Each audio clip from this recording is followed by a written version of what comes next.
so welcome back to Mika Reaction Views. We're reacting to things on the internet, and today we're returning to another one of those like hip-hop think pieces. I think it's called Hip Hop Madness, and we're gonna be reacting to one of their videos they did about industry plants, and I'm very intrigued by this. So we're gonna get right into it, but before you do, if you like these type of videos, please like, comment, and subscribe. Hit the bell to get notifications when I do upload. All of that really does help with the algorithm, guys. And if you'd like to support the channel further, you can donate. My PayPal link is in the description box below and also in the comment section. Of course, it helps, but you don't have to. You can just like, comment, and subscribe. And another great way to support the channel is either join my brand new membership program, different levels, different tiers, different perks, or you can visit my brand new merch shop. Links down below, and links to all the alternative platforms I'm on, my socials, and all the ways to support me is always going to be in the links down below. Also, if you're an independent artist and you'd like me to react to your songs or play it in my intro, hit me up on my email and let's do business. Other than that, sit back, relax, and enjoy the video. Alright, here we go. By now, rap fans that feel energized and inspired by the backstory of their favorite artists evolving out of their humble beginnings with nothing but supreme hustle and sheer talent are understandably disturbed when they hear a term such as industry plant, used to describe an artist who has exaggerated about their rags to riches rise among the ranks to the rap elite. Let's get clear on what exactly we're talking about when we say the phrase.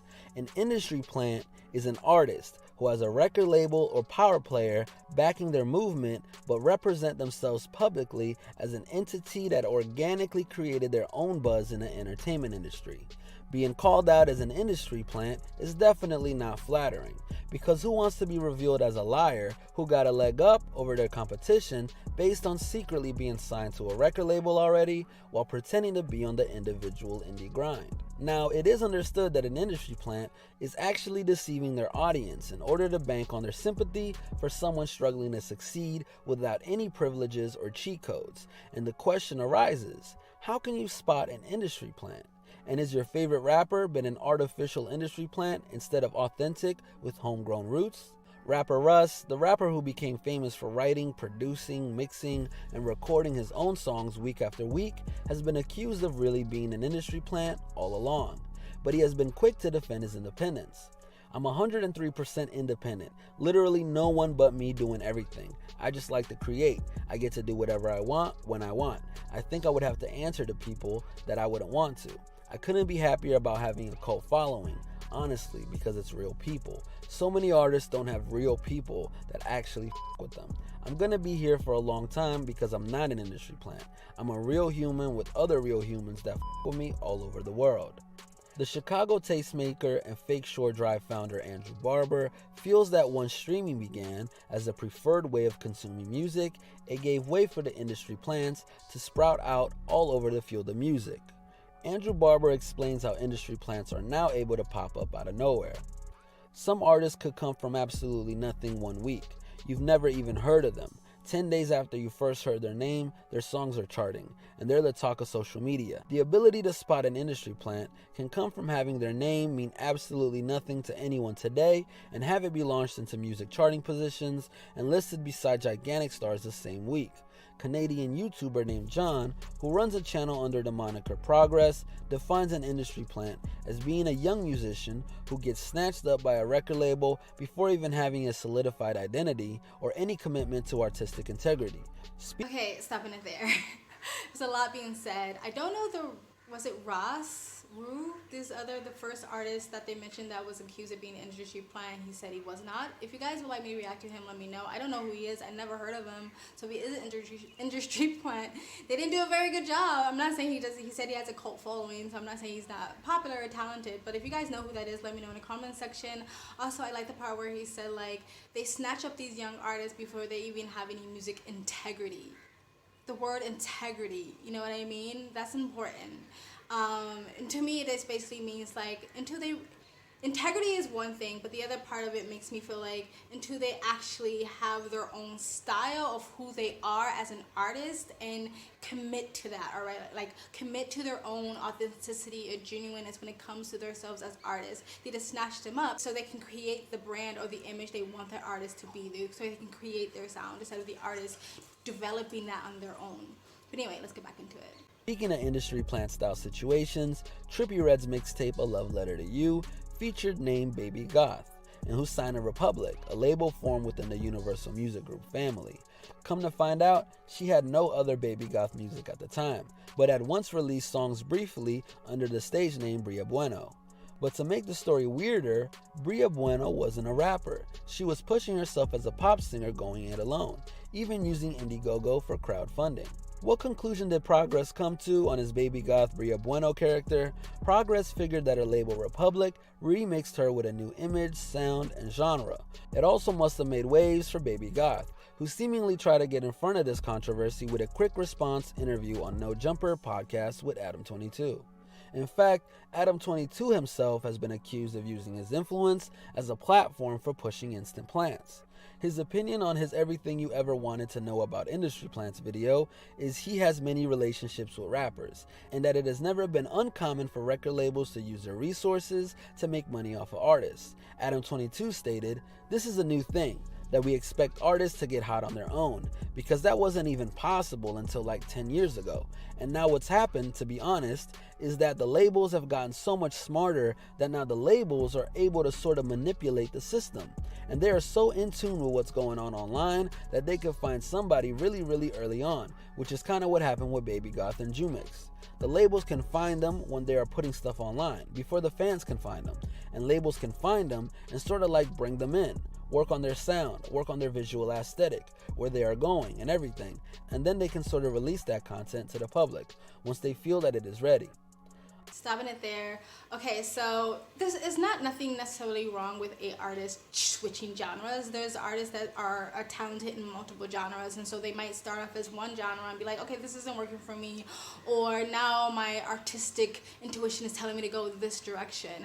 However, I mean, usually it's quite obvious that they took this woman, this young lady, Baby Goth, and basically created the image they wanted her to be.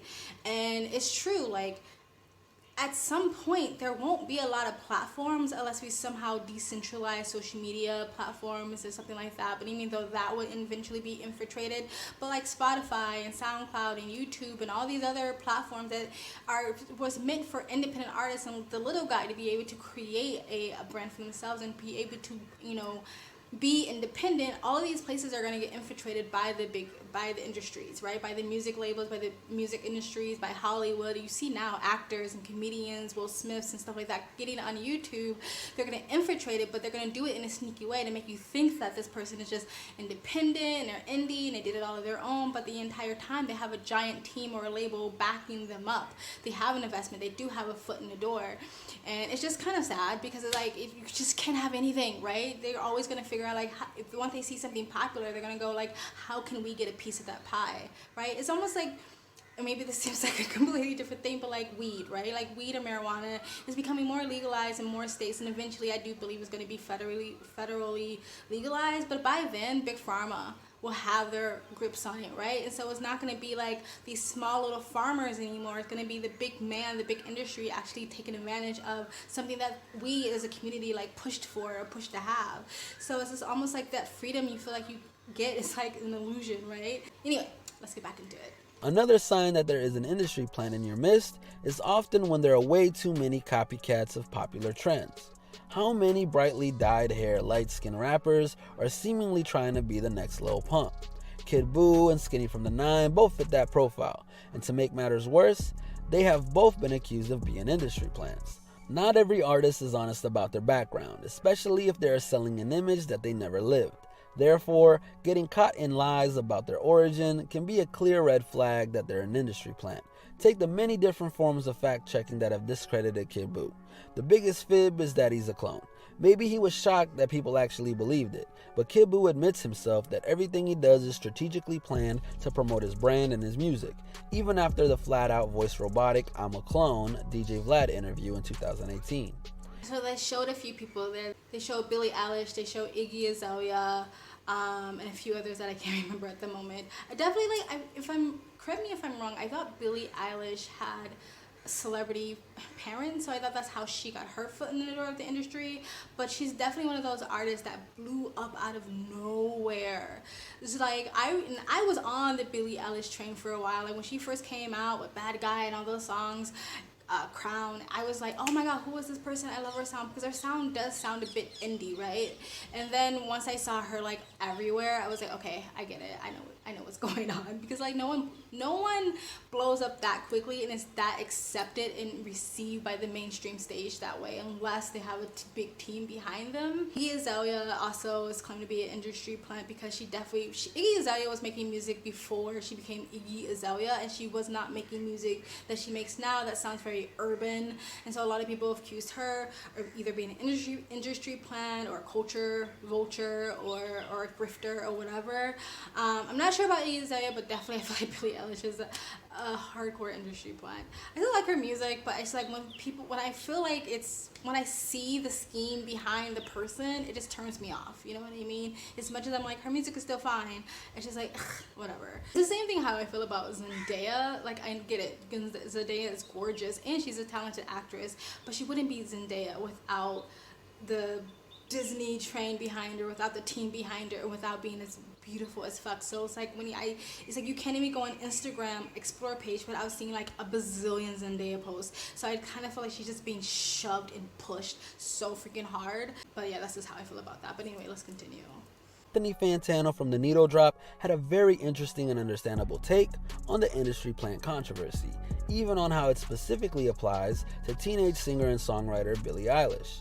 The label is most likely going to make more money off you if they can hand you a dinky contract before you are famous, before you are popular, and they can essentially control your ascent upward on the ladder of popularity, and basically own you right from the start. So, is Billie Eilish an industry plant? If we were to go strictly by the kind of vague standards for what being an industry plant is, yeah. Stopping it there. Okay, so yeah, he's completely right about that. They get these young, naive, inexperienced artists, especially artists who come from nothing, and they give them the shittiest, most horrible contract, and they usually give them some sort of large advancement, and that usually blurs their critical thinking skills. They give them, you know, $100,000, $150,000, $200,000, or $1 million advancement that is going to take their entire career to pay off, basically, before they basically become unpopular and fall off the shelves of the music studio. So they give them shitty contracts, and you know, it promise them big dreams because they can make the most money off of them, because like all the money is going to basically be funneled into their pockets. The people behind the scene makes the most money. The songwriters, the producers, the production, the studios, the agents, the managers, they make the most money off of these young upcoming artists. And so they can go on SoundCloud and find someone who's like has a dream and say like, hey, let us create you, build you, design you, own you basically, and we'll give you all this money and all this fame, right? And so like what he said, like they basically own their image, they own who they are, they create these people, they create their artists, they create their image, they create their sound, they create their aesthetics, they create their fucking mindset, their perspective, everything, their ideology. They create it and then they spit it back into the public. I'm not saying that none of their personalities ever shine through. Of course it does. And if they have longevity in the career or in the industry, you can start to see more of who they really are. But this has been going on for a long time. Katy Perry has come out and talked about how I Kissed a Girl was not really her thing, and she didn't want that song to go out, but that was like she was told like she has to make this song because this was going to put her on the charts. Kesha has come out and said that We Die Young song was not a song that she wanted to do because she thought it was like basically putting out negative language out there, like we die young. Like she talked about songs that she didn't want to do. Christina Aguilera has come out and talked about like she was told to dumb her vocals down because her music wasn't easy to sing along to when she first came out. Pink has come out and said basically beginning of her career it wasn't really who she really was. So many artists have come out before this and talked about how like their image was built and created by their contracts and studios, and again if they have some longevity in the industry, then maybe their real selves finally shine through. Or if they own more of their stuff, like if they own their music, if they own their image, like a lot of the power comes from not owning any of the things that they do, owning their art basically. So like yeah, anyway, that's enough of that. Let's continue. Pretty much. If this industry plant thing continues to be rewarding financially, should we just assume that every rapper and singer is flat out lying to us about everything pertaining to their life? And will we see a music industry that has zero artists of any integrity left whatsoever? I guess we'll have to find out. This has been a Hip Hop Madness original. Make sure to stay tuned and stay up to date on everything we got going on by hitting that subscribe button and notification bell. Oh, and don't forget to follow us on Instagram at Hip Hop Madness and join the movement.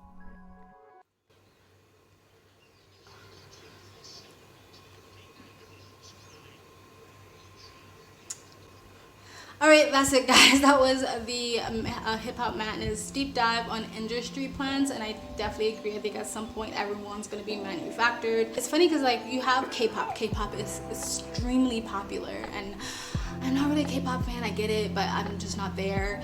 But more and more K-pop ex-members have come out, ex-band members or people who was in the training, manufacturing K-pop camps have come out and basically reveal like we are basically manufactured. They go to these training camps for years and years, some of them 7 years, without any promise of ever joining the band. Some of them are just spit back out and used up, whatever, and some of them do make bands and then they they get older and they retire them and they replace them with stuff like that. I feel like when I was a kid, like when you saw band members, you had this sort of thing in your head that they were like childhood friends and they went to high school together and they played in a band and then they stuck together and they made it. And then you find out later like that's not really the case, but it was almost like it took time to figure that out, and it was sort of behind the scenes. It was like hush hush, a secret, where the K-pop sort of industry is kind of like, it's out there in the open. Like they take people that didn't know each other, they take a blank slate and they basically create their image. So they get a band and they say, you're gonna be the sporty one, and you're gonna be the sexy one, and you're gonna be the blonde, and you're gonna be the baby one, and they create their entire image. So it's not a person almost, it's like a product they're handing back to the public.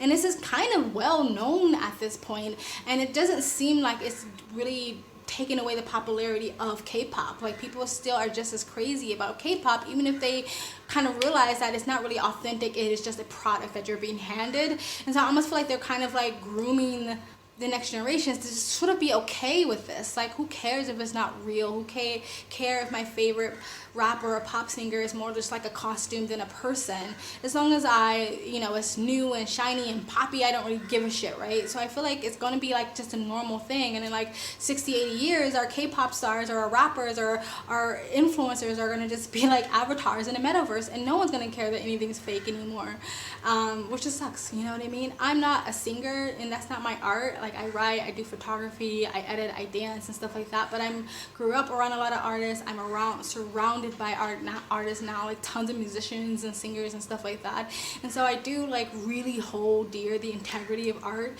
And so for me, it's just sad when it's just off like fake and phony. Tell me who you guys think is an industry plant. Like I definitely think Lil Nas is an industry plant. Like he wasn't in this video, but again, they used him in a thumbnail.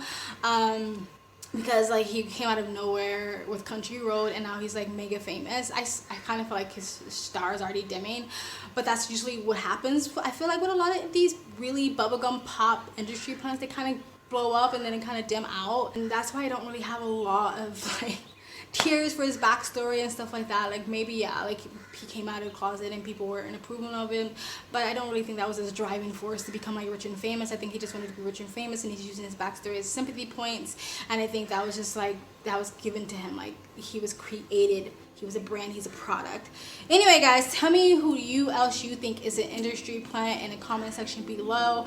I really liked all the name drops that you guys put when I did my corny rappers video, and I will be reacting to some of those rappers. I know I'm not the best at answering comments, but I do read the comments, so put in the comment section below who else you think is an industry plant. Anyway guys, that's it. Please like, comment, and subscribe. Hit the bell to get notifications when I do upload. All of that really does help with the algorithm, guys. And if you like to support the channel even further, you can donate. My PayPal link is in the description box below and also in the comment section. Of course it helps, but you don't have to. You can just like, comment, and subscribe. Another great way to support this channel is either join my brand new membership program or brand new Patreon. Different levels, different tiers, different perks. Or you can visit my brand new merch shop. Links down below. I also have a second travel vlog channel. I travel as a lifestyle, or I live abroad. If you'd like to know where I am in the world, and go to the description box below and also in the comment section. Go subscribe to my travel vlog channel and or follow me on my travel Instagram. My stories is usually what's most up to date. And you guys have an amazing day. Bye.